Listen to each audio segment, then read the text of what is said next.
When we talk about how our political system is set up and how our economic system is set up, we talk about the first sector, the second sector, and the third sector. The first sector being the market sector, the economic sector, and we all have a lot of familiarity. We probably all know more about the economic sector today than we did a month ago, because that's the one that's tanking. So that's the sector where we purchase all of our private goods and services, and it's based in the United States on a capitalist system. Okay, so that's the first sector. The second sector is government, and government is how we organize ourselves to deliver those things that the market sector can't do. Okay, so for example, what kinds of things does the government provide for us that we really can't get through the market?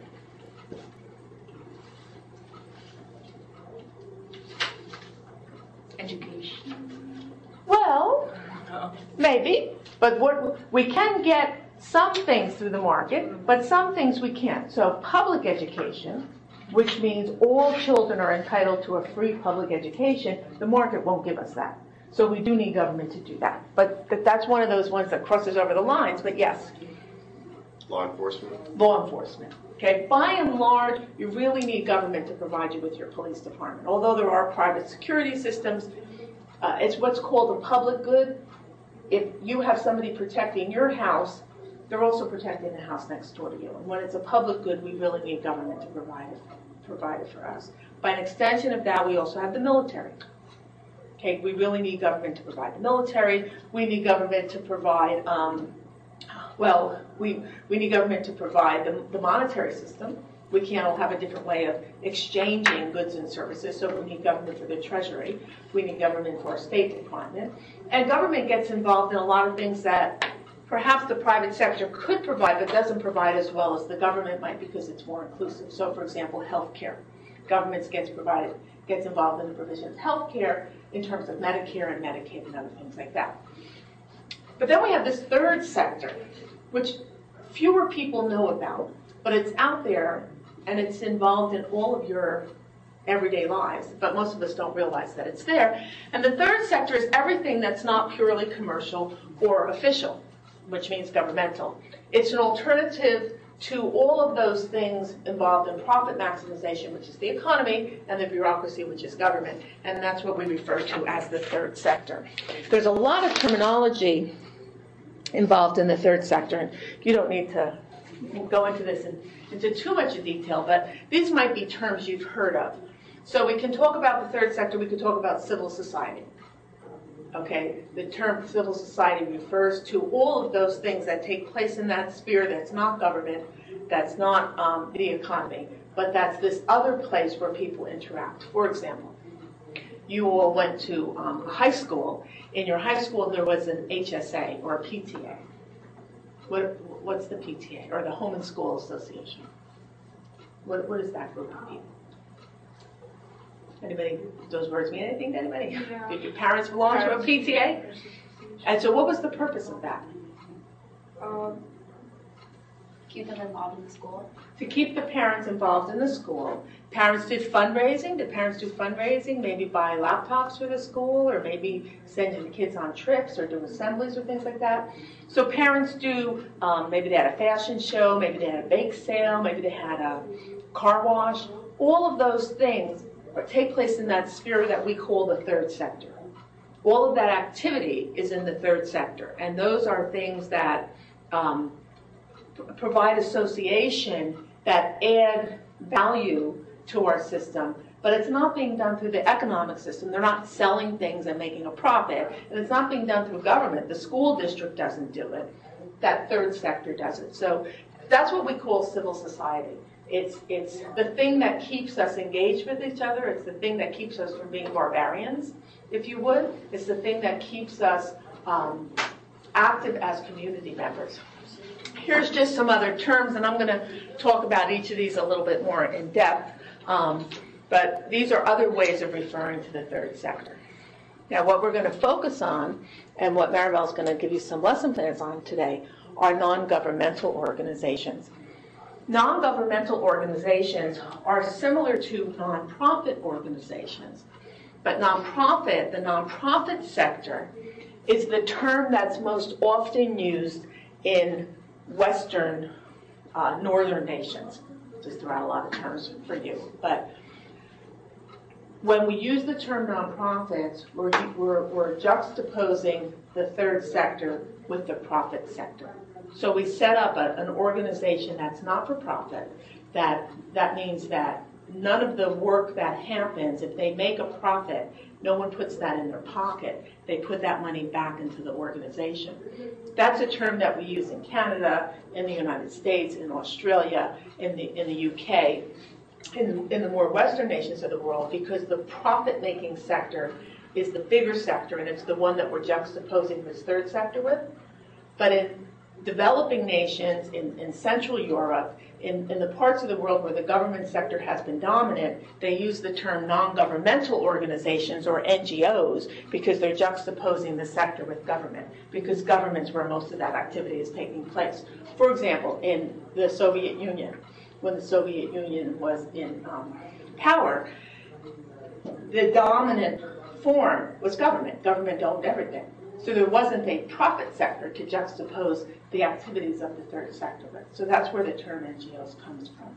But when we're talking about it, we're still talking about, if you would, that third sector or civil society, but it's two different terms that get used. It's sort of a terminological tangle. If you want to ask a question. What you mean to say is basically it's the same, a non-profit and a non-governmental organization. There's no difference as far as the working is concerned? As far as what they're involved in, and as far as what they do, yeah, there's no difference. But we do use the terminology differently in different parts of the world. Okay, so they'll call them NGOs in Africa. They'll call them NGOs in Asia. They'll call them NGOs in Central Europe. But when you go to the United Kingdom, they call them nonprofits. Actually, they call theirs voluntary associations.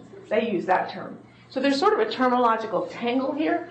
And what theoretically, one of the reasons why I've studied how we educate nonprofit managers is up until 20 years ago, there really were no education programs in this area, which is a reflection of there was no theoretical development in this area.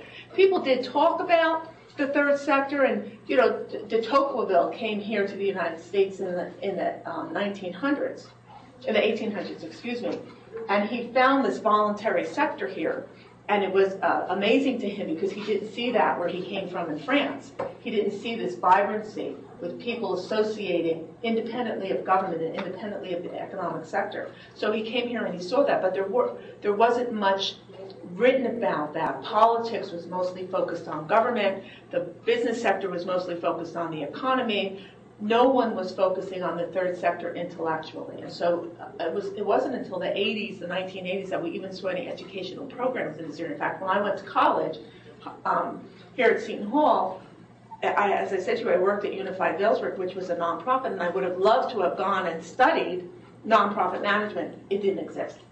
I had to do public administration because that's all that existed. Now you'll see, if you were to go to my website, there's 175 programs that offer a master's degree in nonprofit management in the United States. So just in 25 years, it's exploded, if you would.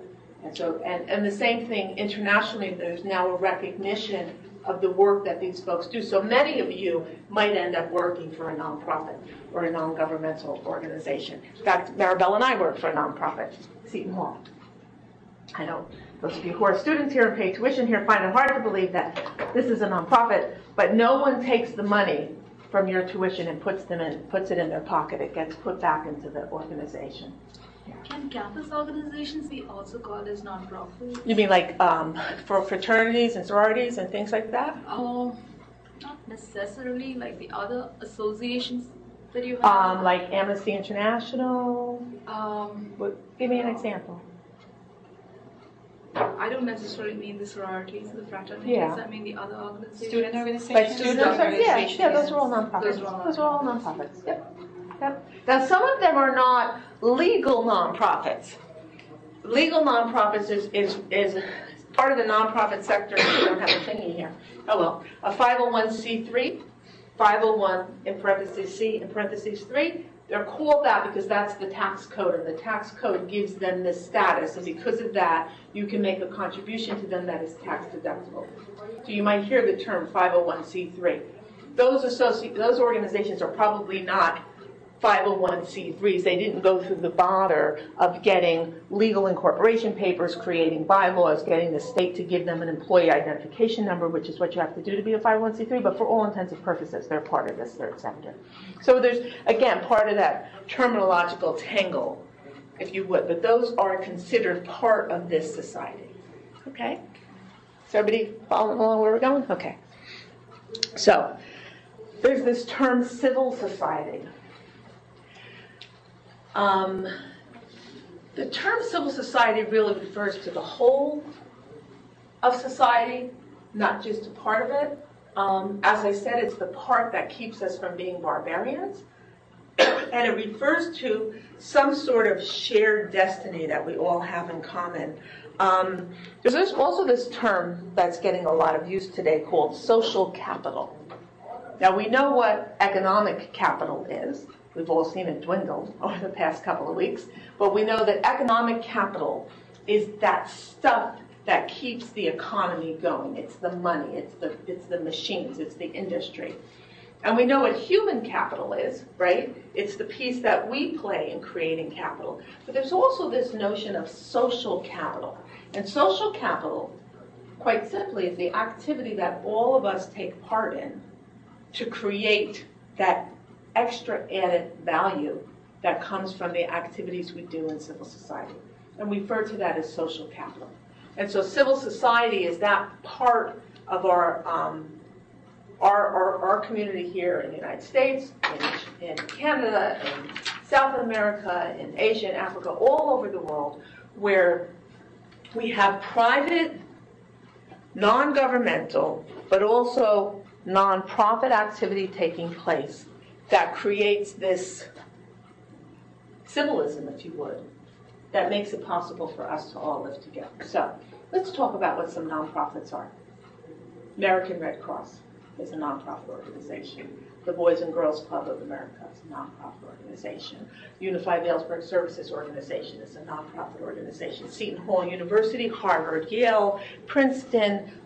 There's tens of thousands of nonprofit organizations in New Jersey, probably over 1 million nonprofit organizations in the United States, and many, many millions of organizations around the world that are nonprofit organizations.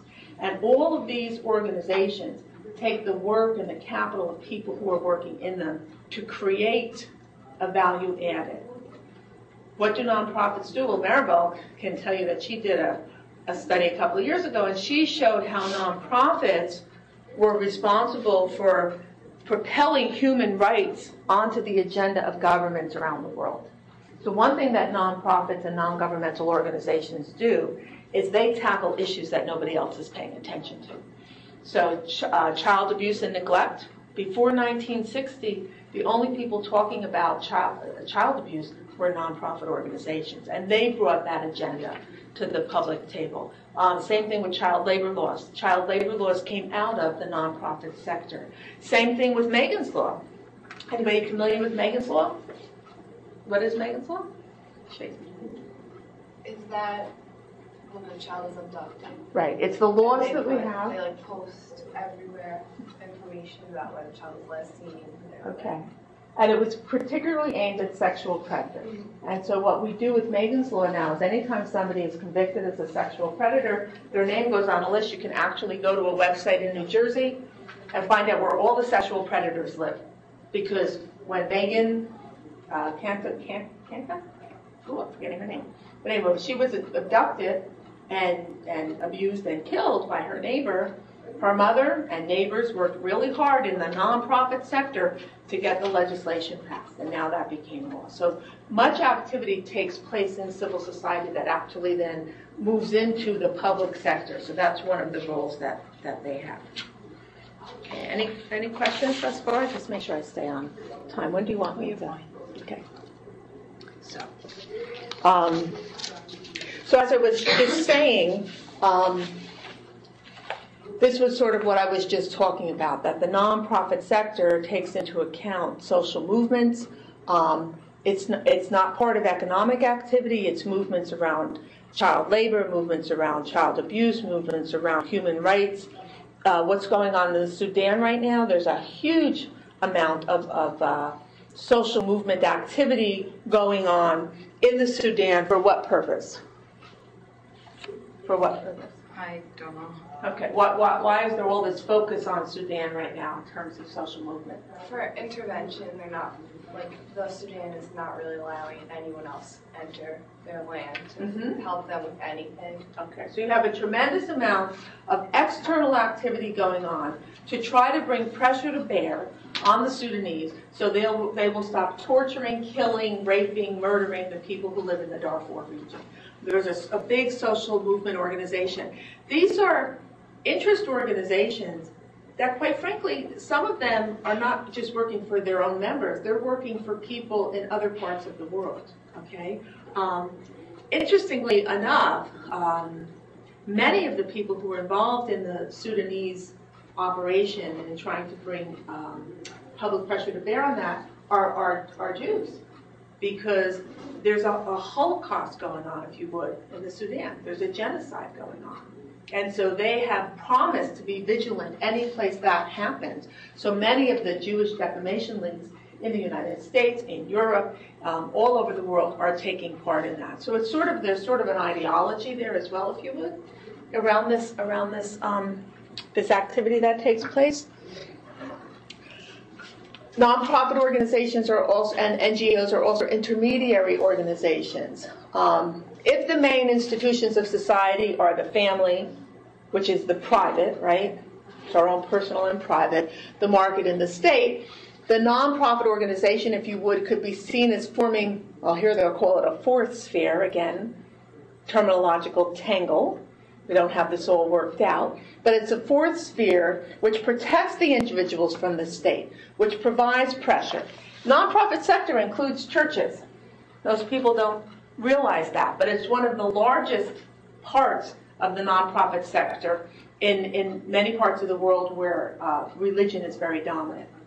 So one of the reasons why Newark has a tax problem right now is, I think, last time I looked, I think a third of the property was owned by religious organizations. They're tax exempt, which means that they don't have to pay any property taxes to the city of Newark.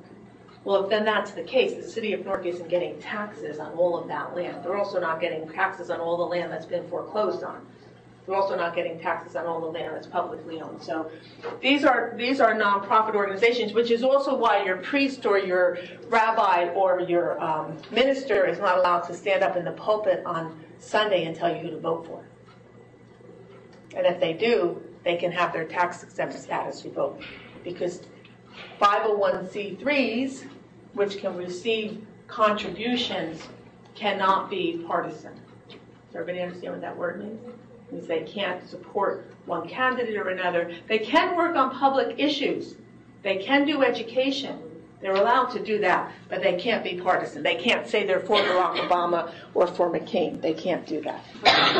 Hasn't there been sort of a situation where a lot of churches are actually being And where it happens, and where government sees it has happened, they can threaten the 501c3 status. So there's a fine line that they walk. Now what they can do is they can say things like, we believe as a church that abortion is wrong, and when you vote, you should not vote for the candidate that supports abortion, because that's a policy issue. But they can't go in there and say, well, in this particular election it doesn't matter because they both support abortion. So I'm not sure where they go with that, but there are other issues. The ecology. The Catholic Church in particular has come out really strong pro-green. And so now there's a lot of talk from the pulpit about pro-green, but they can't say vote for Obama because he'd be more green than McCain. They can't do that. But they do get very close. And the bishops, if the Pope produces a letter and the bishops produce a letter, that's not coming from your local church. So they find ways to get around the rule. But the priest can't stand up on Sunday and tell you how to vote and not threaten their tax exempt. Then we have NGOs. It's an old term, from the days of princes and kings. You have the prince, which is the government or the royalty. You have the merchant, which represents the the profit-making sector. And then you have the citizen. NGOs are the citizen in that regard. whereas nonprofit contrasts with the for-profit sector, non-governmental contrasts with the government sector.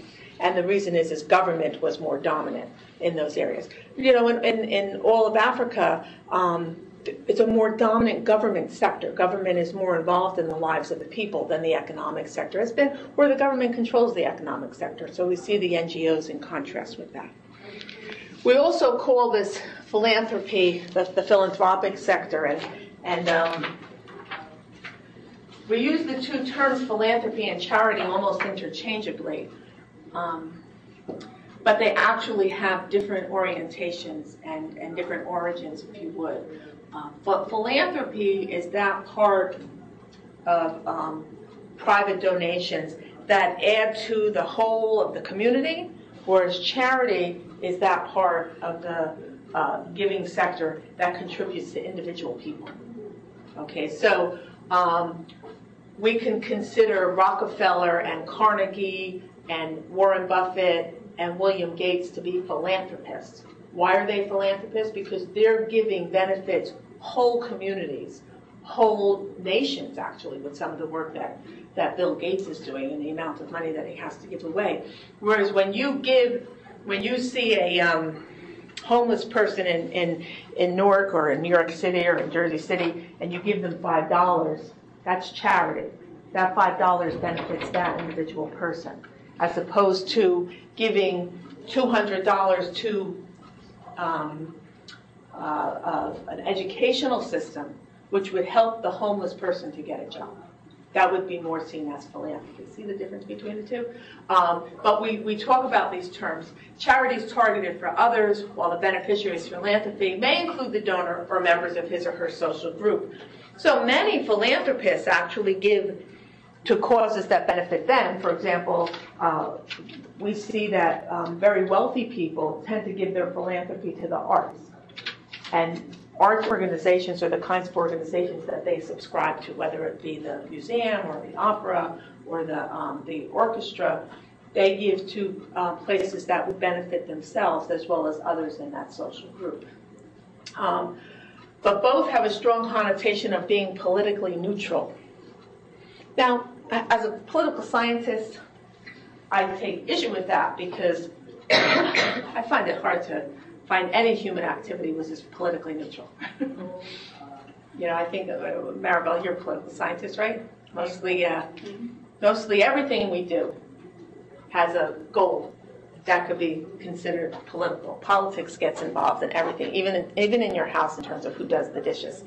That's a political, that's a political issue. But from the terms of being a 501c3, that's how we see them politically neutral. But if we decide, if we have $1 million and we want to fight homelessness, what would we do with that $1 million? Give it away to construct houses or something. Okay, so we can construct houses. Yeah. Okay, what else can we do with the $1 million to fight homelessness? We could create a soup kitchen. Like rehabilitation projects to get the people educated, get them jobs, get them on their feet. Okay, so each of these is not politically neutral. There's different benefits that would accrue to both the homeless person as well as to industry. Now, who would fight for construction? An architectural company? Well, and the construction companies, they want to see government spend the dollars on construction, public housing. They'd like to see the money that way because then some money's going to go in their pocket, right? Homeless kitchens, it's all those philanthropists or all those people with nonprofit management degrees might want to see us set up soup kitchens because then they're going to have jobs, right? So we'd want to do it that way. And then putting people to work might be seen in a variety of different ways, but one, it might be seen by the finance people in the community because unemployment and homelessness is a drain on a community. So they want to see everybody actively working. And I know Maribel and the folks she works with at the College of Education might want to see the education option, put more people in their classrooms, right? So that's, see what I'm saying? None of these are politically neutral.